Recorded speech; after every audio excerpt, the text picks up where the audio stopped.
नमस्कार माझ्या प्रिय सख्यांनो. आजच्या या धावपळीच्या आणि सोशल मीडियाच्या जगात आपण स्वतःपेक्षा इतरांच्या आयुष्यात काय चाललंय यातच रस घेतो. कोण कुठे फिरतंय, कोणाचं काय चाललंय, या सर्व गोष्टींमध्ये आपला महत्वाचा वेळ वाया जातो. पण तुम्हाला माहित आहे का, जगातील सर्वात यशस्वी आणि आनंदी लोक तेच असतात जे आपल्या स्वतःच्या कामात व्यस्त असतात. आज आपण पाहणार आहोत की स्वतःच्या कामात व्यस्त राहिल्याने तुमचं आयुष्य कसं बदलू शकतं. स्वतःला रोज 1% चांगलं बनवण्यासाठी मी रोज एक नवीन गोष्ट जाणून घ्यायचं ठरवलं आहे. आज मला कोणती महत्वाची गोष्ट समजली आहे हे मी व्हिडिओच्या शेवटी सांगणार आहे, त्यामुळे व्हिडिओ शेवटपर्यंत पाहायला विसरू नका. तर मैत्रिणींनो, जेव्हा आपण इतरांच्या कामात किंवा आयुष्यात जास्त लक्ष देतो तेव्हा आपण नकळतपणे स्वतःचे नुकसान करत जातो.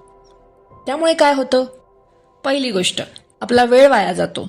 दुसरी गोष्ट, मनात नकारात्मक आणि तुलना करण्याची सवय निर्माण होते, ज्यामुळे आपल्याला स्वतःलाच मानसिक ताण होतो. थोडक्यात सांगायचं झालं तर आपण इतरांचे आयुष्य जगण्याचा प्रयत्न करतो आणि स्वतःचे ध्येय मात्र विसरून जातो. आता विचार करा, जर हाच वेळ आणि ऊर्जा तुम्ही स्वतःसाठी वापरली तर काय होईल? हाय प्रोडक्टिव्हिटी. जेव्हा तुमचं लक्ष फक्त तुमच्या कामावर असतं तेव्हा तुमच्या कामाचा दर्जा सुधारतो. त्यानंतर मानसिक शांतता म्हणजे मेंटल पीस.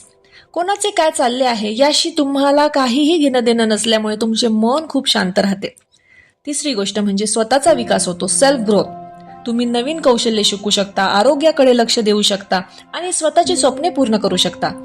थोडक्यात तुम्ही एक स्वतःचं बेस्ट व्हर्जन बनता. पण हे सगळं कसं करायचं हो? यासाठी या सोप्या टिप्स फॉलो करा.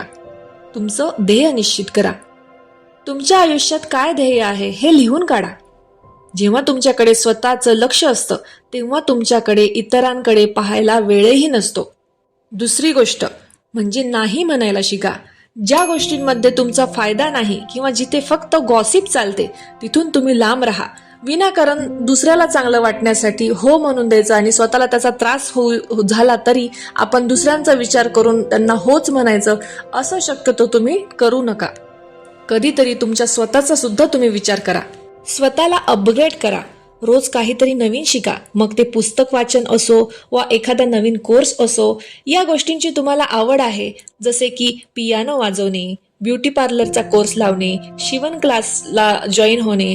त्यानंतर जर तुम्हाला किचन गार्डनिंगची आवड असेल तर घरीच आपल्या भाज्या पिकवणे, डान्स क्लास लावणे किंवा झुंबा क्लास लावणे. गिटारची आवड असेल तर गिटार क्लास लावणे किंवा तुमच्यात कुठले स्किल्स असतील, जसे की तुम्हाला चांगला डान्स जमत असेल, तुम्ही चांगला योगा करू शकत असाल, तुम्हाला गाण्याची आवड असेल, लहान मुलांना सांभाळायची किंवा त्यांच्याशी खेळायची आवड असेल, तर अशा इतर कुठल्या आवडी असतील तर तुम्ही त्यामध्ये तुमचं करिअर देखील घडवू शकता. तुम्ही एवढे जिनियस आहात की तुम्ही स्वतःच क्लास घेऊ शकता. त्यामुळे तुम्हाला पैसे मिळतील आणि तुम्हाला एक तुमचं स्वतःचं मानसिक समाधान वाटेल की चला, मी पण काहीतरी करते, मी पण कष्ट करून पैसा कमवते, मी पण इंडिपेंडंट झाली आहे. तर सख्यांनो, लक्षात ठेवा, तुमचं आयुष्य हे तुमची स्वतःची जबाबदारी आहे. इतरांच्या आयुष्यातील कथा वाचण्यापेक्षा स्वतःच्या आयुष्याची एक सुंदर कथा लिहून ठेवा. आजपासूनच स्वतःला कामात व्यस्त व्हायला शिका. स्वतःवर प्रेम करा, स्वतःची प्रगती करा, कारण तुम्ही दुसऱ्यांसाठी कितीही काही केलं ना तरी शेवटी त्याचं फळ तुम्हाला शून्यच मिळेल. याचा अर्थ असा नाही की तुम्ही तुमच्या घरच्यांकडे लक्ष द्यायचं नाही, पण तुम्ही तुमच्या स्वतःवर सुद्धा लक्ष द्यायचं आहे. तर मैत्रिणींनो, मगाशी मी तुम्हाला म्हटल्याप्रमाणे मी आज जी नवीन गोष्ट माहीत करून घेतली आहे ती मला आता तुमच्याशी शेअर करायची आहे. तर मैत्रिणींनो, मला ना आज एक खूप इंटरेस्टिंग गोष्ट कळली आहे जी मला तुमच्याशी पण शेअर करावीशी वाटते. जसं की आपल्या मोबाईलमध्येच आपण आपल्या शहराची एअर क्वालिटी म्हणजेच हवेची गुणवत्ता चेक करू शकतो. जसं की या गुगलमध्ये जाऊन इकडे क्लिक करून तुम्हाला खाली असं दिसेल, तर ती झाली तुमची एअर क्वालिटी. तर फक्त आपण आपल्या शहराची नाही तर भारतातील इतर शहरांची देखील एअर क्वालिटी सुद्धा तुम्ही पाहू शकता. त्याची लिंक मी तुम्हाला डिस्क्रिप्शन बॉक्समध्ये देईलच.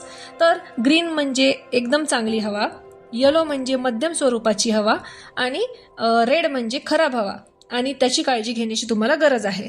तर आपल्या भागातील एअर क्वालिटी चांगली असेल तर काहीच हरकत नाही, पण जर एअर क्वालिटी खराब असेल तर आरोग्याची विशेष काळजी घेणं खूप गरजेचं आहे. उदाहरणार्थ, बाहेर जाताना मास्क वापरणे, जास्त प्रदूषण असलेल्या ठिकाणी कमी वेळ राहणे आणि शक्यतो घरातील स्वच्छ हवा ठेवणे. तर आता लगेच तुमच्या शहराची एअर क्वालिटी चेक करा. दिलेल्या लिंकमधून किंवा गुगलमध्ये जाऊन तुमच्या सिटीमध्ये कोणता रंग दिसतोय हे मला नक्की सांगा कमेंट करून. तर परत तुम्हाला हा व्हिडिओ कसा वाटला आम्हाला कमेंट करून नक्की सांगा. व्हिडिओ आवडला असेल तर लाईक आणि शेअर करायला विसरू नका. आणि अशाच नवनवीन मोटिवेशनसाठी माझ्या यूट्यूब चॅनलला सबस्क्राईब करून पुढील बेल आयकन प्रेस करा. परत भेटूया अशाच एखाद्या छानशा व्हिडिओमध्ये. तोपर्यंत धन्यवाद.